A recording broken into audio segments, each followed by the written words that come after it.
दोस्तों नमस्कार, शर्कलाल Vishwakarma YouTube channel में आपका स्वागत करता हूं और बाल विकास शिक्षा शास्त्र की महत्वपूर्ण प्रश्नोत्तरी को लेकर आया हूं और मैं बात करूंगा क्वेश्चन नंबर 1। यदि आप पहली बार हमारे चैनल पर आए तो हमारे चैनल को सब्सक्राइब कर दें और यदि पहले से आपने सब्सक्राइब किया है तो बेल आइकॉन प्रेस कर दें जिससे नोटिफिकेशन आप तक मिलते रहे। तो देखिए, पहला क्वेश्चन है कि एक शिक्षक जो है अपनी लोकतांत्रिक प्रकृति के कारण सभी वर्ग के छात्रों को एक साथ बैठने की अनुमति देता है। कुछ एक साथ बैठते हैं और कुछ चर्चा करते हैं या समूह में पढ़ते हैं, कुछ चुपचाप बैठकर स्वयं ही पढ़ते हैं। अभिभावक को यह पसंद नहीं आता है। इस स्थिति को संभालने के लिए निम्नलिखित में से कौन सा सबसे अच्छा तरीका हो सकता है? पहला, माता पिता को शिक्षक के में विश्वास दिखाना चाहिए और उसके साथ समस्या पर चर्चा करनी चाहिए। दूसरा, माता पिता को उस विद्यालय से अपने बच्चे को निकाल लेना चाहिए। तीसरा, माता पिता को प्रधानाचार्य से शिक्षक के खिलाफ शिकायत करनी चाहिए। और चौथा, माता पिता को अपने बच्चे का अनुभाग बदलने के लिए प्राचार्य से अनुरोध करना चाहिए। तो दोस्तों, यहाँ पर जो स्थिति बनी हुई है इसके अनुसार हम कहेंगे कि पहला उत्तर ही सही है, क्योंकि माता पिता को शिक्षक में विश्वास दिखाना चाहिए और उसके साथ समस्या पर चर्चा करनी चाहिए, क्योंकि लोकतांत्रिक कक्षा छात्रों को समूह चर्चा, स्व अध्ययन, वाद विवाद, विषय संबंधित या अन्य विषय पर जो गतिविधियां करने की अनुमति देता है। आप जानते हैं, यदि अभिभावक जो हैं उनको यह पसंद नहीं है तो उन्हें शिक्षक में विश्वास दिखाना चाहिए और उसके साथ समस्या पर चर्चा करनी चाहिए। इससे शिक्षक को अभिभावक का दृष्टिकोण समझ आएगा और वह उनके हल करने उपयुक्त शिक्षण नीति लागू करने में सहायक होंगे। क्वेश्चन नंबर दूसरा लेते हैं हम कि निम्नलिखित में से कौन सा विकल्प जो है वो अन्य विकल्पों से संबंधित नहीं है। देखिए, नहीं लिखा है। पहला, प्रश्नोत्तर सत्र का आयोजन करना। दूसरा, किसी विषय पर छात्रों से राय लेना। तीसरा, प्रश्नोत्तरी करना। और चौथा, आत्म मूल्यांकन के कौशल को परिमाणित करना। और इसका सही जवाब है आत्म मूल्यांकन के कौशल को परिमाणित करना, क्योंकि यहाँ पर देखिए निम्न में से कौन सा विकल्प अन्य विकल्पों से संबंधित नहीं है? प्रश्नोत्तरी का आयोजन करना, ये बिल्कुल सही है। दूसरा, किसी विषय पर छात्रों से राय लेना, ये भी सही है। प्रश्नोत्तरी करना, ये तीनों चीज लगभग एक जैसी है, लेकिन यहाँ पर आत्म मूल्यांकन की कौशल को परिमाणित करना दिए गए जो दूसरे विकल्प हैं इनसे संबंधित नहीं हो सकते, क्योंकि जो आत्म मूल्यांकन का एक प्रकार यह आत्म मूल्यांकन कौशल में परिमाणित लिखा है यह है। तो तीन विकल्प इससे अलग है, इसलिए यह विकल्प सबसे अलग माना जाएगा। क्वेश्चन नंबर 3 देखते हैं कि गणित में कमजोर छात्रों का मूल्यांकन किस प्रकार किया जा सकता है? उपचारात्मक परीक्षण से, नैदानिक परीक्षण से, स्क्रीनिंग परीक्षण से या उपलब्धि परीक्षण से? और इसका बिल्कुल सही जवाब है नैदानिक परीक्षण से। जो अधिगम है उसमें कमी होना एक विचार है, क्योंकि जो व्यक्ति में गणना करने की क्षमता, भाषा, लेखन आदि को प्रभावित करता है, इस कमी का नैदानिक परीक्षण की मदद से आकलन किया जाता है। और नैदानिक परीक्षण छात्र के विषय क्षेत्र या कौशल की समझ का आकलन करता है। आप जानते हैं, मनोवैज्ञानिक मूल्यांकन के लिए भी इसका प्रयोग किया जाता है, इसलिए नैदानिक परीक्षण से मूल्यांकन किया जा सकता है। अब देखते हैं प्रगतिशील शिक्षा के विषय में क्वेश्चन है कि प्रगतिशील शिक्षा का पिता किसे कहा जाता है? चार्ल्स डार्विन को, एरिक्सन को, बीएफ स्किनर को या जॉन डेवी को? और इसका बिल्कुल सही जवाब है जॉन डेवी को प्रगतिशील शिक्षा का जनक माना जाता है। उनके अनुसार जो है कि प्रगतिशील शिक्षा काम करके सीखने की जरूरत पर जोर देती है, ऐसा जॉन डेवी ने कहा है। और प्रतिभाशाली छात्र की बात करेंगे क्वेश्चन नंबर 5 में।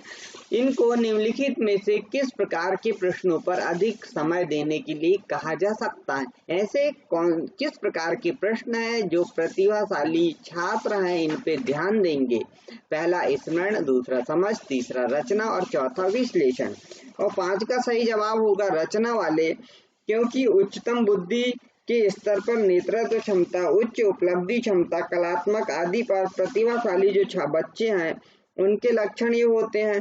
और इस प्रकार एक प्रतिभाशाली बच्चा स्मरण, समझ और विश्लेषणात्मक क्षमता में अच्छे होते हैं। हालांकि एक नई चीज की रचना करने के मामले में वह समय लेते हैं।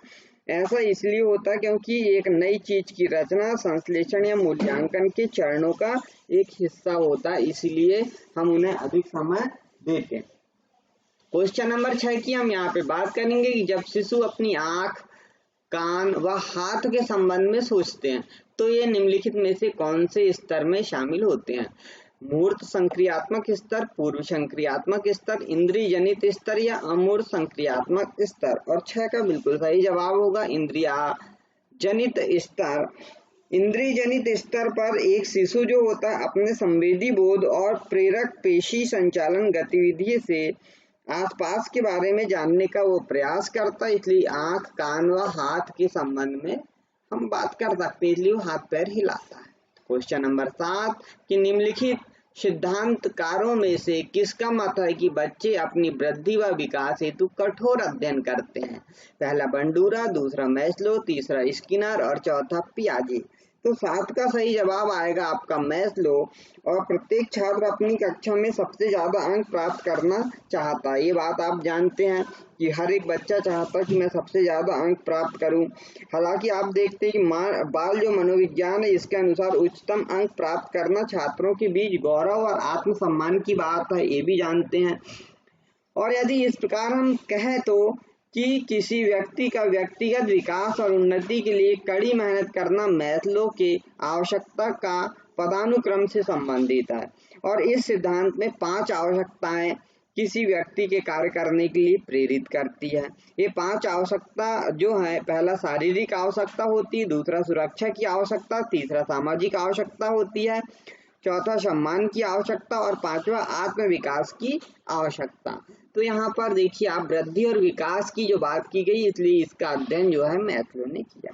क्वेश्चन नंबर 8 जो है कि वाइगोत्स्की के सिद्धांत में विकास के किस पहलू की उपेक्षा होती है? कौन सा पहलू जिसकी यहाँ पे उपेक्षा होती है? सामाजिक, जैविक, सांस्कृतिक या भाषाई? और 8 का सही जवाब है हमारा जैविक। अब यहाँ पे बात करें कि लेव वाइगोत्स्की जो थे उनके सिद्धांत में बच्चे की सामाजिक, सांस्कृतिक और भाषाई विकास पर जोर दिया गया है।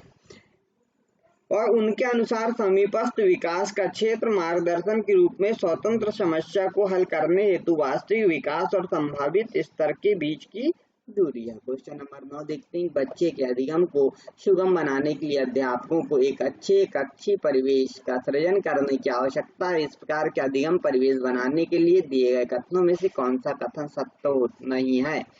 शिक्षक के अनुसार कार्य करना, बच्चे की स्वीकृति, शिक्षा का सकारात्मक रुख और बच्चे के प्रयासों का अनुमोदन। और यहाँ 9 का बिल्कुल सही जवाब पहला होगा, शिक्षकों के अनुसार कार्य करना। क्वेश्चन नंबर 10, छात्र स्वाभाविक रूप से प्रेरित होते हैं सरल कार्य की खोज के लिए, नवीनता का पता लगाने के लिए, तीसरा सतत संघर्ष करने के लिए, चौथा गलतियों को करने के लिए। और 10 का बिल्कुल सही जवाब होगा नवीनता का पता लगाने के लिए। क्वेश्चन नंबर 11, 14 वर्षीय देविका एक अलग स्वशासित व्यक्ति के रूप में खुद को विकसित करने का प्रयास कर रही है। इस तरह वह खालिस्तान विकसित कर रही है। नियमों के प्रति नफरत, स्वायत्तता, किशोरावस्थात्मक अहंकार और परिपक्वता। 11 का सही जवाब होगा स्वायत्तता।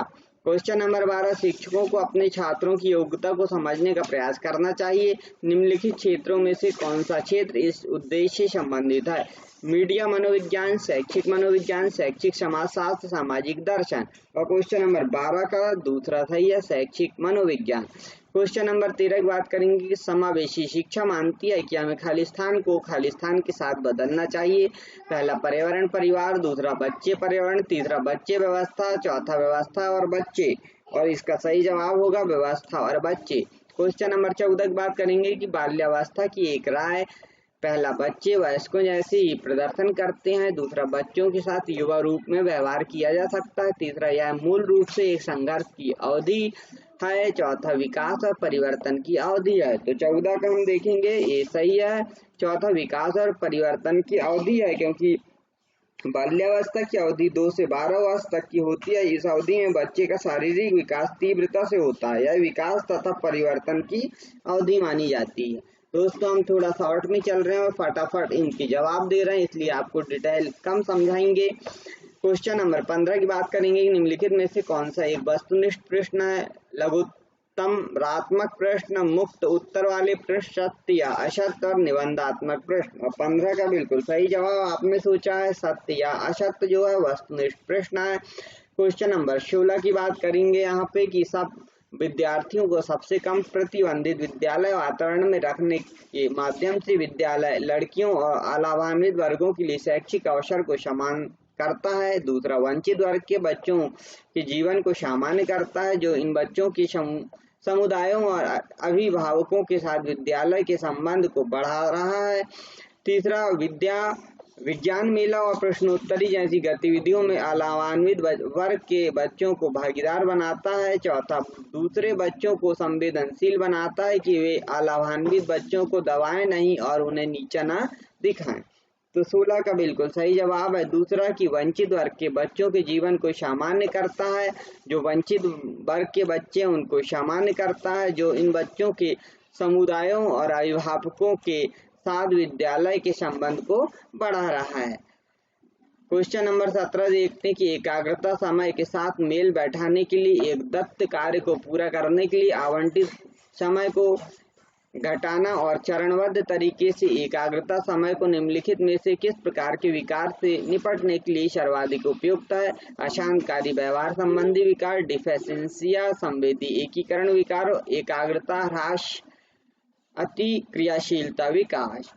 तो 17 का बिल्कुल सही जवाब है चौथा कि एकाग्रता ह्रास और अति क्रियाशील विकार।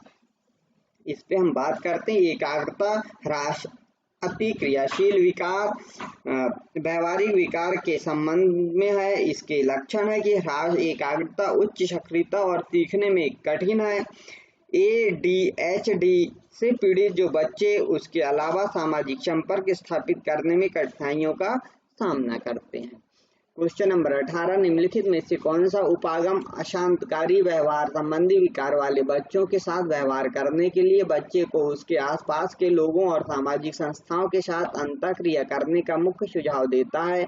मनोगत्यात्मक, पर्यावरणीय, जीव वैज्ञानिक या व्यवहारवादी। और 18 का सही जवाब है पर्यावरणीय, क्योंकि पर्यावरणीय उपागम जो होता है अशांतकारी व्यवहार संबंधी विकार वाले बच्चों के साथ व्यवहार करने के लिए बच्चे को उनके आसपास के लोगों और सामाजिक संस्थाओं के साथ अंतःक्रिया करने का सुझाव देता है। क्वेश्चन नंबर 19 रेणु जूली प्रतिभाशाली की अपनी खालिस्तान परिभाषा लिए जाने जाते हैं? 4 पंक्ति यानी TR, 4 स्तरीय, त्रिवृत्तीय और त्रिमुखी। क्वेश्चन नंबर 19 का सही जवाब होगा त्रिस्तरीय। रेणु जूली ने प्रभावशाली विद्यार्थी के व्यवहार को 3 कारकों, जो 3 कारक है, ये 3 कारकों के रूप में माध्यम से प्रतिपादित किया है। औसत से अधिक क्षमता, रचनात्मक तथा कार्य के प्रति प्रतिबंधित। और जो रेणु जूली प्रतिभाशाली की इन्हीं त्रिवृत्तीय परिभाषा के रूप में ये जाने जाते हैं। क्वेश्चन नंबर 20 प्रतिभाशाली शिक्षार्थी के लिए पहला अभिक्षमता को कौशल के रूप में समझना सही है। दूसरा, प्रगति का निरीक्षण करने की आवश्यकता नहीं है। तीसरा, शिक्षक को अनुकूलन करना चाहिए जैसे शिक्षार्थी में बदलाव आता है। चौथा, शिक्षक को पहल करनी चाहिए और समस्या के मुख्य भूमिका निभानी चाहिए। और 20 का सही जवाब बिल्कुल होगा तीसरा कि शिक्षक को अनुकूलन करना चाहिए, जैसे शिक्षार्थी में बदलाव आता है वैसा हमें प्रतिभाशाली के लिए करना चाहिए। क्वेश्चन नंबर 21 अधिगमकर्ता का स्वयं नियमन का क्या अर्थ है? पहला, स्वयं अनुशासन और नियंत्रण। दूसरा, अपने सीखने का स्वयं अनुवीक्षण करने की योग्यता। तीसरा, विद्यार्थी निकाय द्वारा बनाए गए नियम और विनियम। चौथा, शिक्षार्थियों या विद्यार्थियों के व्यवहार के लिए विनियमों का निर्माण करना। और 21 का सही जवाब हो जाएगा हमारा स्वयं अनुशासन और नियंत्रण। क्वेश्चन नंबर 22 जॉन डेवी द्वारा लैब विद्यालय के उदाहरण क्या है? फैक्ट्री विद्यालय, प्रगतिशील विद्यालय, पब्लिक विद्यालय, सामान्य विद्यालय। और 22 का सही जवाब हो जाएगा हमारा प्रगतिशील विद्यालय। क्वेश्चन नंबर यहाँ पे देखिए 23वां है, ये यहाँ पे प्रिंट नहीं हुआ। खालिस्तान का एक सशक्त साधन है सामाजिक भागीदारिता सुगम बनाना, शिक्षकों पर भार हल्का करना, रोजमर्रा के शिक्षण में से होने वाले तनाव को दूर करना, और चौथा अनेकता में एकता की संकल्पना का प्रचार प्रसार करना। और 23 का सही जवाब हो जाएगा पहला कि सामाजिक भागीदारिता सुगम बनाना का एक सशक्त साधन है, क्योंकि समूह परियोजना गतिविधि के माध्यम से छात्र शिक्षण अधिगम प्रक्रिया में परस्पर अंतःक्रिया द्वारा जो है, हम जानते हैं कि अंतःक्रिया होती है और उससे समन्वय की भावना को विकसित करते हैं। ड्यूवी के अनुसार विद्यालय समाज का लघु रूप होता है। इस प्रकार विद्यालय में सामाजिक सीख को बढ़ावा देने का वातावरण तैयार होना चाहिए। क्वेश्चन नंबर 24 देखते हैं कि आंतरिक रूप से अभिग्रहित विद्यार्थी, पहला के लिए पुरस्कार की बिल्कुल भी आवश्यकता नहीं है, दूसरा के लिए बाह्य पुरस्कार उसकी अभिप्रेरणा को बनाए रखने के लिए पर्याप्त नहीं, तीसरा वह बाह्य रूप से अभिप्रेरित विद्यार्थी की तुलना में अभिप्रेरणा स्तर कम होता है, और चौथा के लिए औपचारिक शिक्षा की आवश्यकता नहीं होती। और इसका बिल्कुल सही जवाब होगा पहला कि के लिए पुरस्कार की बिल्कुल भी आवश्यकता नहीं है, क्योंकि आंतरिक रूप से अभिप्रेरित विद्यार्थी है।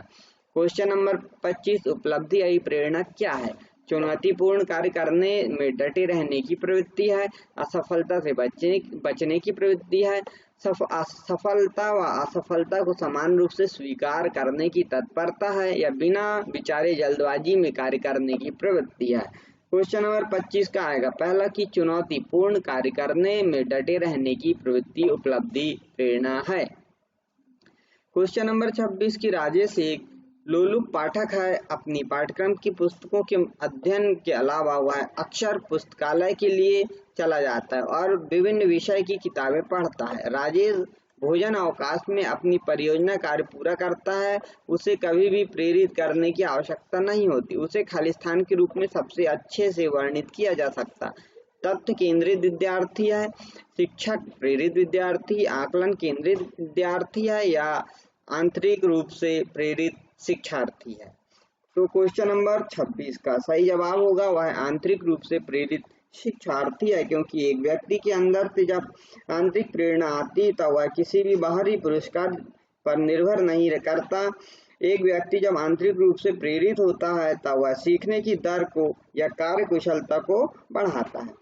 क्वेश्चन नंबर 27 की बात करें, खालिस्तान माहौल बच्चे के और शिक्षक के अनुकूल है, अधिगम का, माता पिता का, खेल का मैदान का और कक्षा का। 27 का पहला अधिगम का, क्योंकि सीखने का माहौल संसाधनों के लिए लचीलापन, खुलापन और असमान पहुंच प्रदान करता है। यह वातावरण छात्रों को आरामदायक, सुरक्षित और व्यस्त रहने में मदद करता है। क्वेश्चन नंबर 28 की बात करेंगे कि अधिगम के आकलन में निम्नलिखित में से क्या आवश्यक नहीं है? छात्रों के अधिगम की शैलियां, छात्रों की क्षमताएं, छात्रों की जरूरतें, छात्रों की गलतियां। और क्वेश्चन नंबर 28 का सही जवाब दूसरा, छात्रों की क्षमताएं।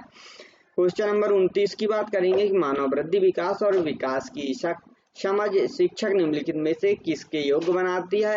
शिक्षण के दौरान शिक्षार्थी की भावनाओं पर नियंत्रण पाना, विविध शिक्षार्थियों को पढ़ाने के बारे में स्पष्ट होना, छात्र को बताना कि वे अपने जीवन को कैसे सुधार सकते हैं, चौथा एक निष्पक्ष तरीके से अपने शिक्षण का अभ्यास करना।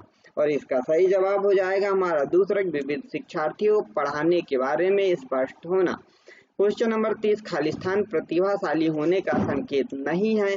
अभिव्यक्ति में नवीनता, जिज्ञासा, रचनात्मक विचार और दूसरे के साथ लड़ाई करना प्रतिभाशाली का संकेत नहीं है, यहाँ साफ कहा है। और आप जानते हैं कि जो प्रतिभाशाली बच्चे हैं उनको 3 श्रेणी में वर्गीकृत किया जाता है, बौद्धिक, रचनात्मक और प्रतिभाशाली।